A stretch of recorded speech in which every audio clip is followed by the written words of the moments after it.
Mr. Marston, I've been hearing about your plans. Have you, Miss McFarland? Yes, from Lee Johnson. To settle here and build a life for yourself. I'm afraid those aren't my plans. See, I already have a life. Well, I had one, and I'm trying to reclaim it. Or maybe what you could say is that I had two, and I'm trying to end one of them so the other can survive. You do so love to talk in riddles, Mr. Marston. Do you do that, I wonder, as a substitute for having anything interesting to say? Probably, Miss McFarland. Oh, call me Bonnie, you fool. Call me Bonnie. Miss McFarland, I'm married. I have a son. I had a daughter, but she died. Years before that, I rode in a gang. We robbed banks, trains, held people ransom. We killed people we didn't like. Bill Williamson was in that gang. Now, if I don't capture my former brother-in-arms, great harm will befall my family. Now, I don't suppose any of this is very interesting to you, but I hope it explains why I wasn't so eager to talk about it. No, I do understand. I had no idea. You poor man. Even in this new country, memories don't really fade. My father was an illiterate Scot born on the boat into New York. He never saw his homeland, but to hear him talk about it, you'd imagine he only ever ate haggis and wore a kilt. And he hated the English for what they had done to his great-grandparents that he'd never met. People don't forget. Nothing gets forgiven. That's true. Especially when it comes to money. And you know, even now, after all his labors, my father's debts are still terrible. I worry every day about us losing the ranch. It would kill him. My father died when I was 8 years old. His eyes were, well, let's just say he was blinded in a bar fight south of Chicago. My mother died during childbirth.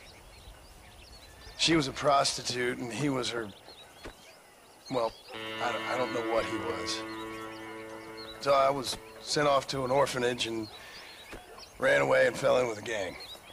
My word. What a difficult life you've lived. The leader of the gang taught me how to read, taught me how to see all that was good in the world. He was a great man in a way. But you killed people. Sure. And I've suffered for it. And that's the life I left, or tried to leave. Said too much, Bonnie. I'm an uneducated killer, sent here to do all I can do well. Kill a man in cold blood so that another man may do his part to cut crime in an area, and a rich man can be elected governor on the back of these promises. Civilization is a truly beautiful thing, Mr. Marston. Listen, can you help me? Well, I can try. What do you need, money? No, nothing so complicated. I need an extra hand to take out the herd to pasture. Sure. Point me in the right direction.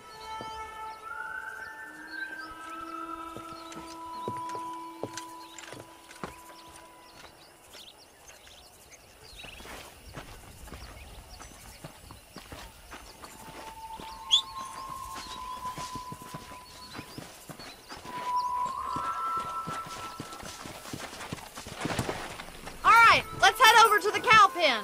It's about time a budding farmer such as yourself learned how to herd cattle.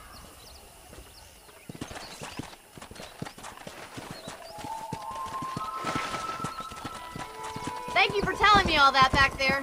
It must have been hard for you. I hope you understand now why I've been playing my cards somewhat close to my chest. I didn't know you had a wife and child. Then again, I don't think I ever asked. They're lucky to have a man like you. I ain't so sure about that. But thank you.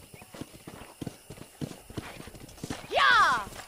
Good to see you, Miss McFarland.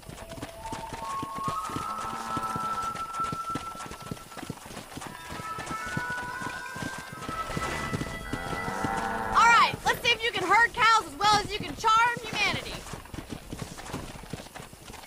Giddy up! That's it. Come on. He's got it. Come on. Nice Keep job, on Mr. moving. Marston.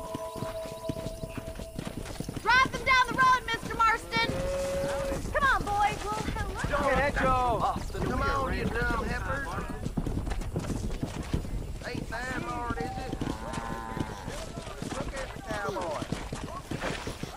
This way. We need to take them out to the pasture.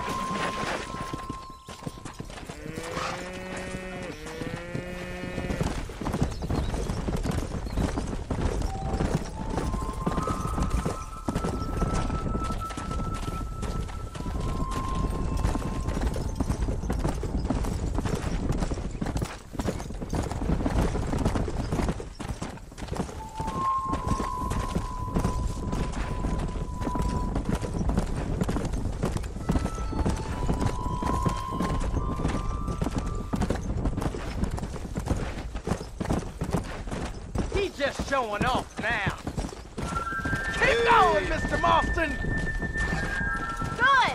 Now we need to move this entire herd out to the far pasture for grazing.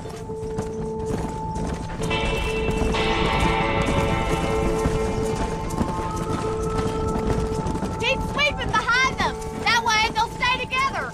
You're doing great, Mr. Marston. Whoa. Stay with him. Keep that herd together now. Bonnie's gonna love this. Watch for the runners. Seal it down, Mr. Keep them tight now.